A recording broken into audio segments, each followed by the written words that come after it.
Tanzania inaishiriki katika maonyesho ya dunia ya Expo 2020 Dubai kati ya nchi 191.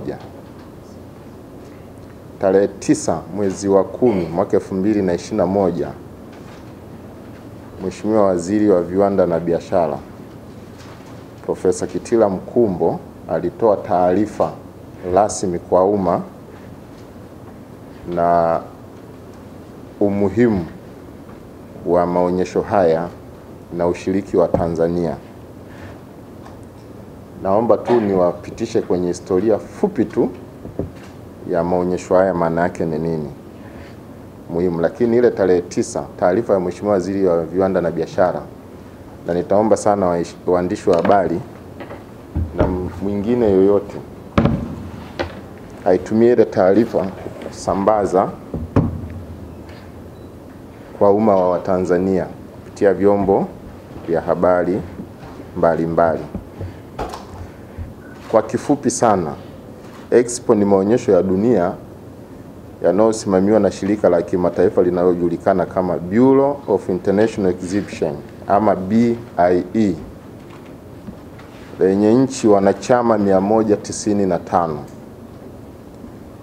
Haya maonyesho hufanyika kila baada ya miaka 5, ambapo yanadumu kwa kipindi cha miezi 6. Maonyesho ya awamu hii ambayo sasa yanakuja baada ya miaka 5 kupita huko nyuma, maonyesho ya awamu hii yana kauli mbiu ya maonyesho yanayojulikana kufanikisha masuala mbalimbali ya kiuchumi na kijamii kwa nchi washiriki. Sasa basi, Tanzania ni miongoni mwa nchi zilizothibitisha na zinashiriki, nchi 191. Niliwaambia nchi wanachama ni 195, lakini nchi ambazo zilithibitisha ushiriki na zinashiriki sasa hivi ni nchi 191. Katika nchi hizo Tanzania inashiriki.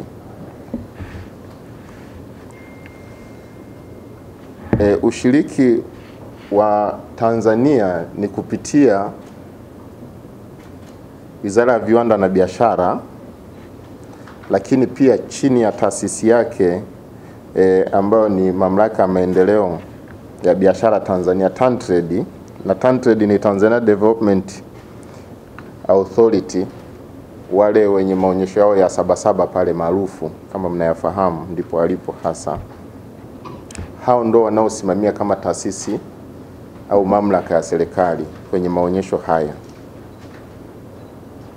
Lakini pia maonyesho haya yanaishirikisha Serikali ya Mapinduzi Zanzibar kupitia Wizara ya Maendeleo ya Biashara na Maendeleo ya Viwanda, Wizara ya Viwanda na Biashara ya kwetu Tanzania bara, lakini kwa upande wa Zanzibar ni Wizara ya Biashara na Maendeleo ya Viwanda, ndo wanaoshiriki kwa maana ya wizara ya kisekta inayosimamia maonyesho haya. Kwa hiyo mimi kama katibu mkuu mwenye dhamana ya Wizara ya Viwanda na Biashara ninalo jukumu la moja kwa moja la kusimamia ushiriki wa nchi yetu kwenye maonyesho haya kupitia kwa wenzetu wa Mamlaka ya Maendeleo ya Biashara Tanzania, TanTrade. Hivyo basi, serikali jukumu lake kubwa huwa ni kuweka mazingira wezeshi, kutoa huduma kadri inavyowezekana, kusaidia biashara, uwekezaji, utafutaji wa masoko na mambo mengine kadha wa kadha.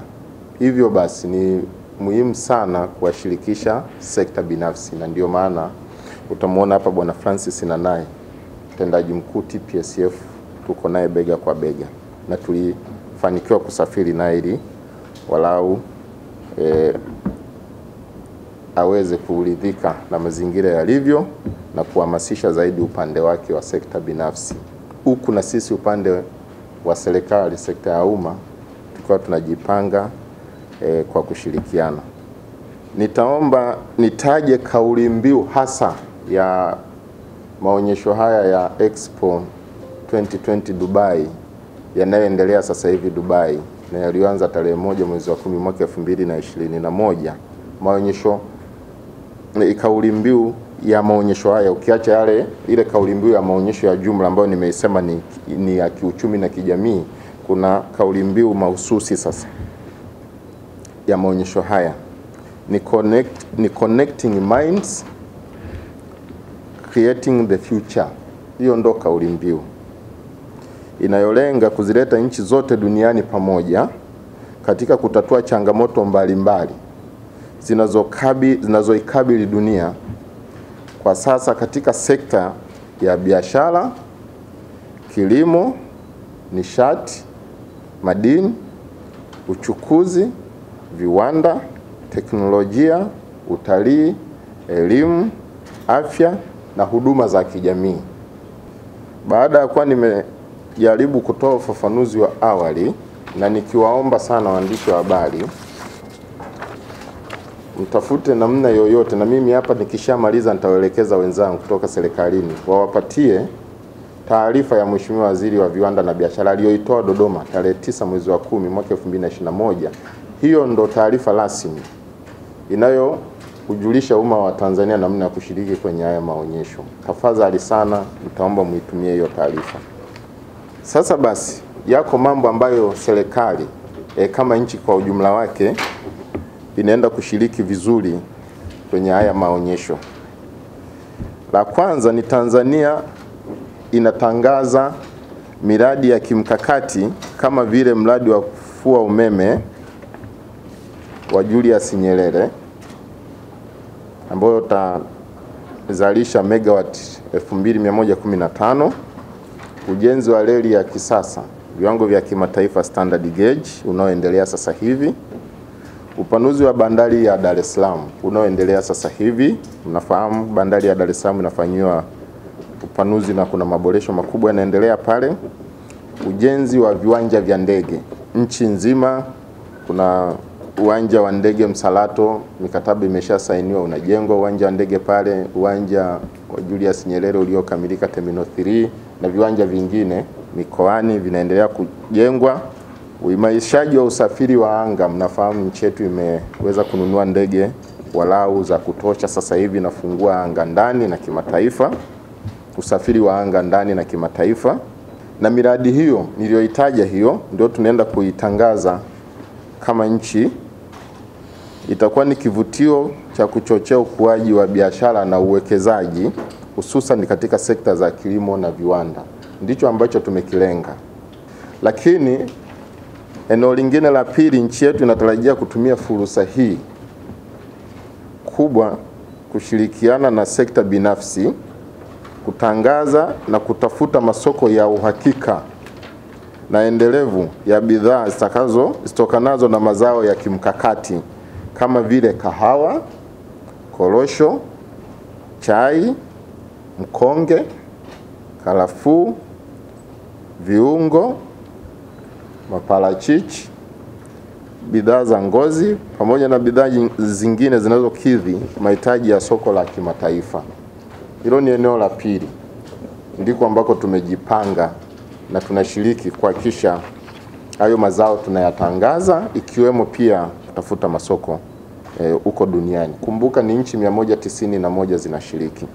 Mfano kahawa tumeipangia karibia mwezi mzima, watakuwa na maonyesho pale kwenye banda kahawa mwezi mzima. Kati ya miezi 6 kuna mwezi mmoja tumepanga kwenye zile ratiba zetu, kahawa watakuwa wanaonyesha kahawa ya Tanzania. Lakini pia vile vile chai na yenyewe tumeipangia siku kadhaa, watakuwa na maonyesho ya chai tu siku kadhaa, chai ya Tanzania. Lengo ni kutafuta masoko, lakini pia kuhamasisha uwekezaji kwenye hayo mazao yetu ya kimkakati. Hivyo hivyo na korosho tutafanya na mazao mengine. Eneo lingine la tatu la kwa nini tunashiriki, wadau wa sekta binafsi, na ndio maana nimesema sekta binafsi lazima tuende nayo bega kwa bega. Wadau wa sekta binafsi na wafanyabiashara wote wa Tanzania wanatakiwa kutumia fursa ya kushiriki maonesho hayo kupitia programu mbalimbali ambazo zimeandaliwa, ikiwemo ziara za kujifunza na mikutano ya kibiashara. Huwa kwa umaarufu inaitwa B2B. Mtu na biashara yake anafanya mikutano na mtu mwingine na biashara zake kujaribu kutengeneza mahusiano. Na maeneo haya yatajikita katika sekta za uwekezaji wa miundombinu, teknolojia, mipango miji na vijiji, elimu, ufundi na ubunifu, mifumo ya ufundishaji, fursa za utalii. Na kwenye fursa za utalii tumezimega, zitakuwa kwenye hoteli, uwindaji, michezo, mazingira na fukwe. Na pia kutakuwa na sekta ya usafirishaji na mawasiliano, kutakuwa na kilimo, uongezaji thamani na mazao, na maeneo mengine ambayo sikuyataja hapa, mengi yatakuwepo. Eneo la 4, manufaa ya ushiriki katika maonyesho haya kwa taifa letu ni makubwa, kwa sababu kutakuwepo na kuvutia na kushawishi upatikanaji wa mitaji katika miradi mbalimbali ya kimaendeleo, pamoja na kupata wabia wa uwekezaji watakaoendeleza sekta mbalimbali za kiuchumi, hususan kilimo na viwanda. Maonyesho hayo yatatoa fursa kwa makampuni kujitangaza na kunadi bidhaa na huduma zinazozalishwa hapa nchini ili kupata masoko ya uhakika kimataifa. Maonyesho hayo pia yatatuwezesha kuvutia zaidi watalii kutembelea vivutio mbalimbali vilivyopo nchini na kujifunza utamaduni na desturi za Kitanzania. Hayo yote yanatarajia kujenga na kuimarisha mahusiano ya kibiashara, kiuchumi na kijamii kati ya sekta binafsi ya Tanzania na sekta binafsi kutoka nchi nyingine zinazoshiriki. Sasa nchi zingine zinazoshiriki ni ngapi? Ni 190 na Tanzania ni ya 191.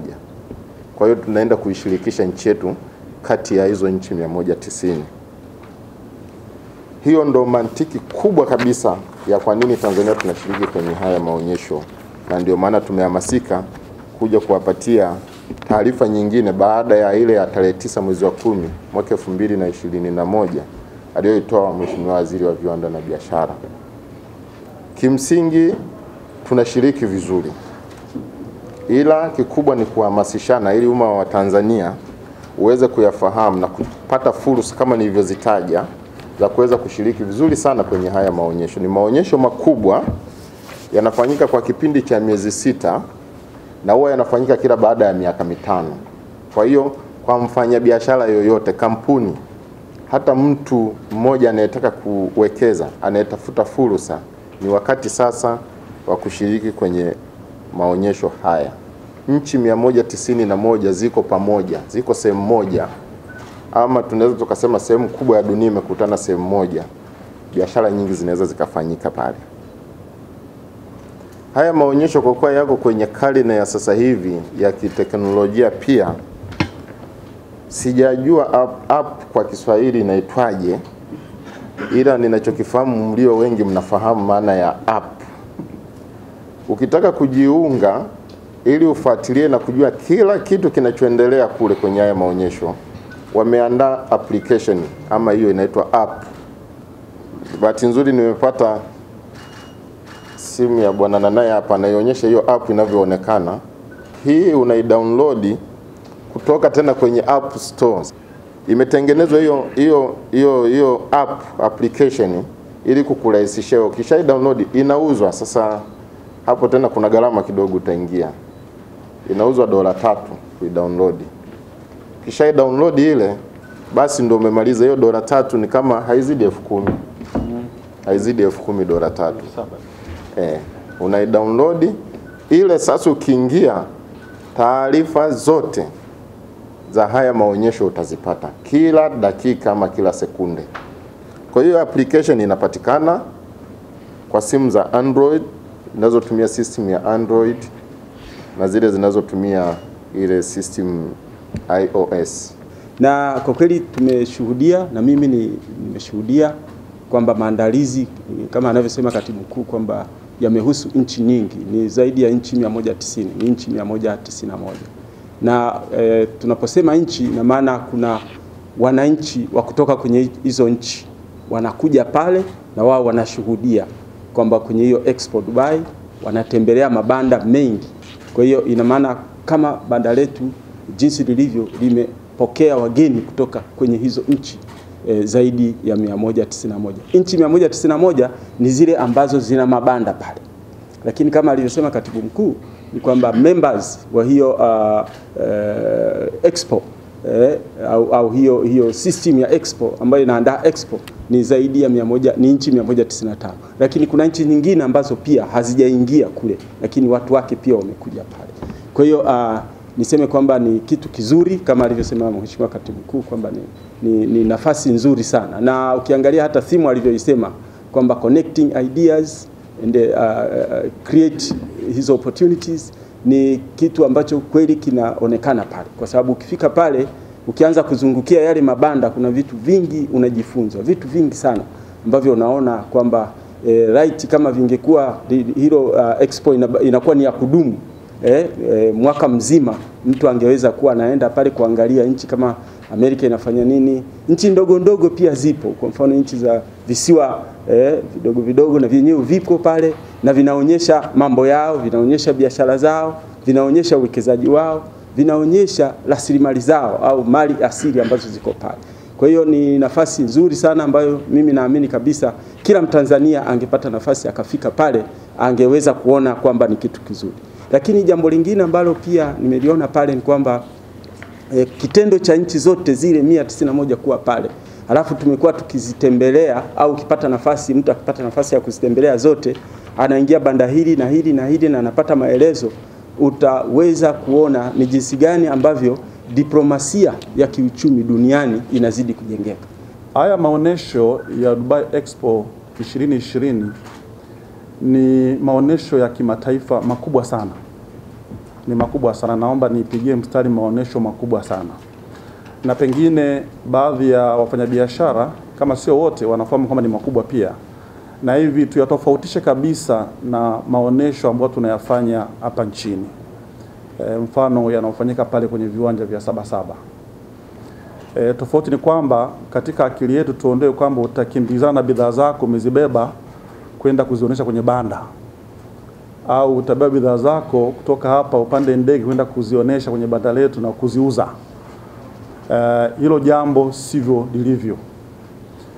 Expo Dubai 2020 inatupatia fursa kama nilivyosema wenzangu. Ya kwanza, hata kama tungekuwa tuna banda wa Tanzania pale Dubai, lakini fursa bado ipo. Na fursa kubwa kabisa ni ya kuona na kujifunza. Kuona na kujifunza. Na hili napenda nisisitize, Watanzania tuwe tayari kusafiri kwenda kuona wenzetu wanafanya vipi mambo yao, kuona wenzetu bidhaa zao wanazizalisha namna gani, wanazifanyia packaging kiasi gani, wanaweka urembo upi, na kwa kiasi gani wanavutia wawekezaji na wafanyabiashara ili waweze kununua bidhaa zao, lakini pili waje kuwekeza katika nchi zao. Kwa kwangu mimi hili ndio na kama ni the biggest takeaway. Fursa hii imekuja kipindi ambacho Mheshimiwa Rais amesema kinagaubaga kwamba anataka kuifungua nchi, na ameshaanza kuifungua nchi kwa maana ya uchumi na biashara na uwekezaji. Na ndio maana katika zile theme 3 ambazo Dubai Expo ina theme 3 kubwa. Ya kwanza inaitwa sustainability, ya pili inaitwa mobility, na ya tatu inaitwa opportunity. Kwa hiyo nchi mbalimbali zinachagua theme ambayo inaendana na mambo ambayo inayafanya nyumbani. Na Mheshimiwa Rais ameshasema anataka kuifungua nchi. Kwa hiyo nchi yetu imechagua theme inaitwa mobility. Yaani connectivity Tanzania ready for takeoff. Ina maana nchi yetu iko tayari kuconnect na dunia kwa sababu tuko tayari kupaa. Tuna connect na dunia tukiwa tayari kupaa. Kwa hivi huwezi kuconnect kwa kujichimbia nyumbani, lazima ujiconnect kwa kutembea, si ndio jamani? Kwa hiyo hii theme ni appropriate kabisa, ni kuja wakati mwafaka kumuunga mkono rais katika adhima yake ya kufungua uchumi wetu kwa ajili ya dunia na dunia kwa ajili ya Tanzania, lakini kwa kufuata misingi ya sheria na taratibu ambazo tumejiwekea.